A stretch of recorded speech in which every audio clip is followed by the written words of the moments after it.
Assalamualaikum warahmatullahi wabarakatuh. Alhamdulillahirabbil alamin wassalatu wassalamu ala asyrafil anbiya'i wal mursalin wa ala alihi wa ashabihi ajmain. Asyhadu an la ilaha illallah, asyhadu anna Muhammadan abduhu wa rasuluh. Allahumma shalli ala Muhammad wa ala ali Muhammad. Pada kesempatan kali ini kita akan membahas tentang strategi dakwah dan perkembangan Islam di Indonesia untuk PAI, SMK, SMA, MA kelas 12. Mari kita simak bersama.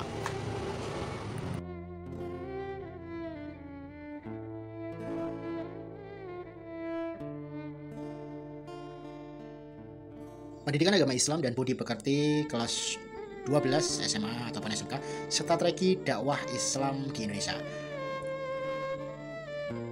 Latar belakang masuknya Islam ke Indonesia, yang pertama adalah kaum pedagang memegang peranan penting dalam penyebaran agama dan kebudayaan Islam. Letak Indonesia yang strategis menyebabkan timbulnya bandar-bandar perdagangan yang turut membantu mempercepat persebaran tersebut. Terjadi pembauran antara pedagang dari berbagai bangsa serta antar pedagang dan penduduk setempat. Terjadilah kegiatan saling memperkenalkan adat istiadat, budaya, bahkan agama. Bukan hanya melakukan perdagangan, bahkan juga terjadi asimilasi melalui perkawinan. Proses masuknya dan berkembangnya agama Islam di Indonesia. Pertama, Islam masuk ke Indonesia abad ke-7. Ini didukung oleh teori Dr. Hamka Zainal Arifin Abbas, Dr. Andes Junaid Pariduri, dan berita Cina zaman dinasti Tang. Kalau yang menyebutkan Islam masuk ke Indonesia abad ke-11, yaitu pendapat ini didasarkan adanya makam Fatimah binti Maimun di Leran, Gresik yang bertuliskan 1082 Masehi. Adapun Islam masuk ke Indonesia abad ke-13, ini adalah catatan perjalanan Marco Polo yang menerangkan bahwa ia pernah singgah di Perlak pada tahun 1292 Masehi dan berjumpa dengan orang-orang yang telah menganut agama Islam. Ditemukannya nisan makam Raja Samudra Pasai, Sultan Malik As-Saleh yang berangka tahun 1297 Masehi. Ya, proses awalnya masuknya dan berkembangnya Islam di Indonesia. Pengertian strategi dakwah Islamisasi di Indonesia, yaitu menurut Kamus Bahasa Indonesia, yaitu strateginya adalah rencana yang cermat mengenai kegiatan untuk mencapai sasaran khusus. Dalam kaitannya dengan dakwah dan perkembangan Islam, strategi dakwah dan perkembangan Islam adalah kegiatan yang dilakukan oleh para mubalik dan para dai dalam menjalankan, mendakwahkan, dan mengembangkan ajaran agama Islam di Indonesia. Yang B, sebab-sebab memerlukan strategi dalam dakwah, yaitu agar dakwah Islam dapat berjalan dengan lancar dan damai. Yang berikutnya, agar tujuan dakwah Islam itu mudah diterima oleh masyarakat. Agar ajaran Islam menjadi bentuk amaliyah umat manusia yang bersifat rahmatan lil alamin. Berikutnya adalah agar umat manusia dapat menerima ajaran Islam dengan senang hati tanpa paksaan, ikhlas, tidak dipaksa ataupun takut. Inilah perlunya strategi berdakwah untuk mendakwahkan agama Islam. Macam-macam strategi dakwah perkembangan Islam di Indonesia. Yang pertama adalah di jalur perdagangan. Iya, ada jalur selatan, ini dari Arab, Yaman, Gujarat, Sri Lanka, Indonesia. Selatan dari jalur utara, Arab, Damaskus, Baghdad, Gujarat, dan Indonesia. Perdagangan, ya. Selanjutnya adalah para mubalik melakukan kontak perdagangan. Adanya kesibukan lalu lintas perdagangan pada abad ke-7 hingga ke abad 16 Masehi.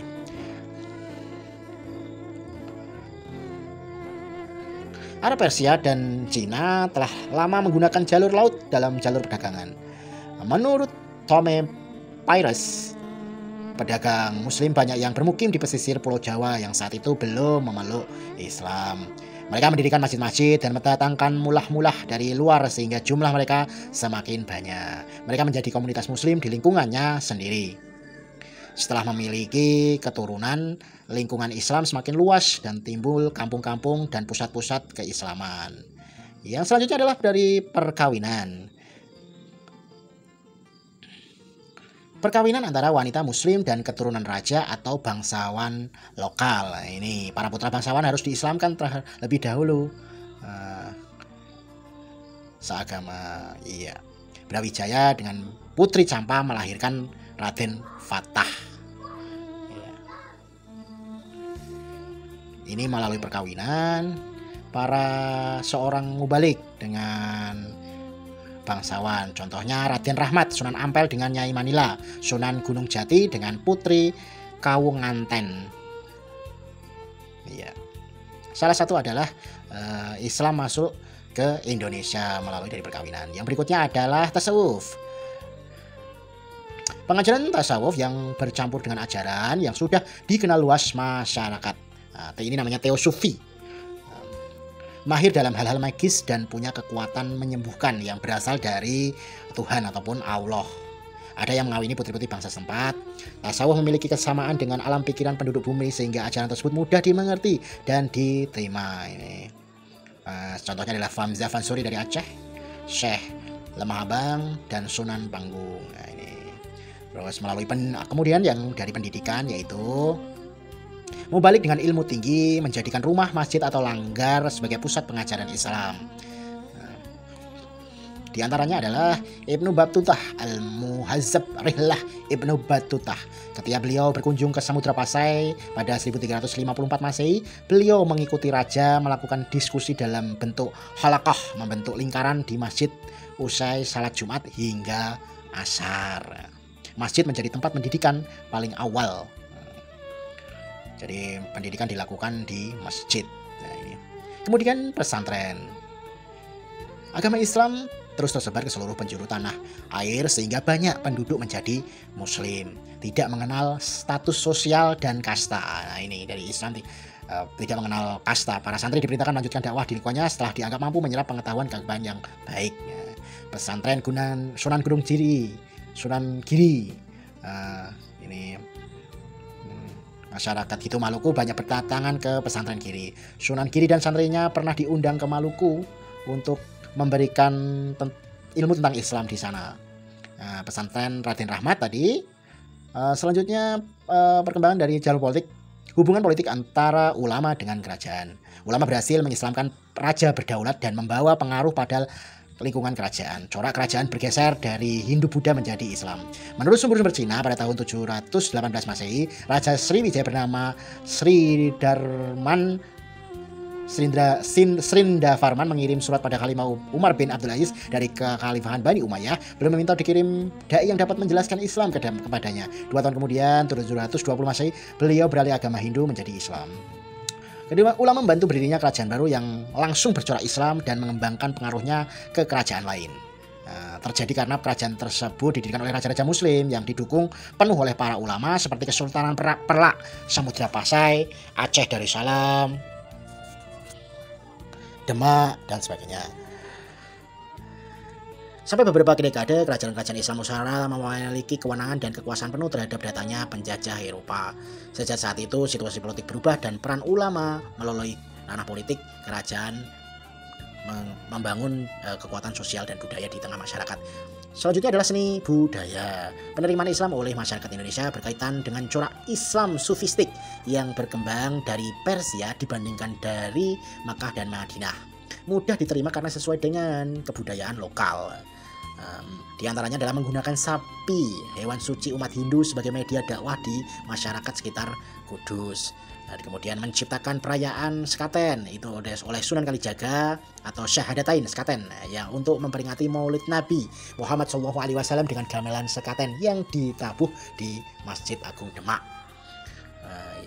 Di tokoh wayang dan diselaraskan dengan agama Islam, tokoh-tokoh wayang diselaraskan dengan ajaran Islam. Ada Sunan Giri menciptakan kitab ilmu falak yang disesuaikan dengan alam pikiran orang-orang Jawa ataupun pemikiran Jawa. Kemudian digubah oleh Ronggo Warsito dengan nama Serat Widya Pradana. Kemudian Sunan Bonang menulis ajaran tauhid dan tasawuf dengan bahasa sastra yang dikenal dengan Serat Bonang. Prinsip-prinsipnya strategi dakwah yaitu yang pertama, prinsip tidak memaksa. Prinsip tidak memaksa adalah strategi yang dilakukan dengan cara simpatik dan menarik. Oleh karena itu banyak sekali orang-orang yang ingin memeluk agama Islam. Prinsip tidak memaksa sebagai bentuk dan perwujudan meneladani dakwah Nabi Muhammad SAW, santun yang sabar. Di antaranya hal yang menarik dalam proses dakwah Islam yaitu syarat masuk Islam sangat mudah, yaitu hanya dengan membaca 2 kalimat syahadat. Sangat mudah sekali, tidak menggunakan biaya-biaya ataupun yang harus dikeluarkan. Luar biasa sekali. Prinsip menunjukkan kebenaran. Ajaran Islam adalah ajaran yang berisi kebenaran yang hakiki. Kebenaran hakiki adalah kebenaran yang hak dan kebenaran yang pasti. Tidak ada ajaran Islam yang mengandung kebenaran semu. Firman Allah SWT yang artinya, dan katakanlah Muhammad, kebenaran itu datangnya dari Tuhanmu. Barang siapa menghendaki beriman, hendaknya dia beriman, dan barang siapa menghendaki kafir, biarlah ialah kafir. Quran surat Al-Kahfi. Jadi ini salah satu dalil tentang menunjukkan kebenaran. Prinsip keteladanan, tidak boleh mengamalkan ajaran Islam dengan model pengamalan selain dari Nabi Muhammad SAW. Ini disebutkan di Quran surat Al-Ahzab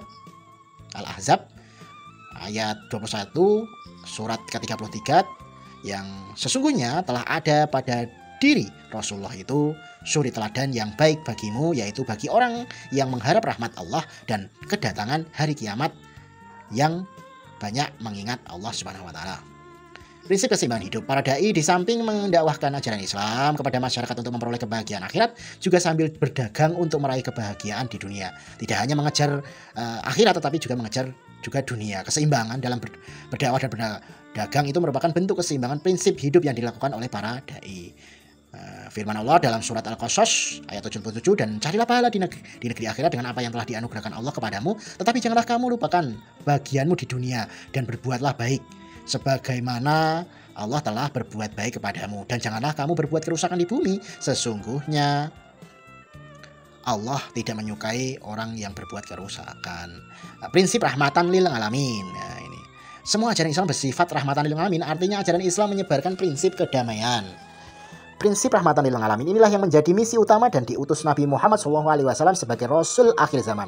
Firman Allah SWT artinya, dan kami tidak mengutus engkau Muhammad melainkan untuk menjadi rahmat bagi seluruh alam. Quran surat Al-Anbiya surat ke-21 ayat 107. Dengan prinsip Islam rahmatan lil alamin inilah yang menjadi jaminan kedamaian dan keharmonisan.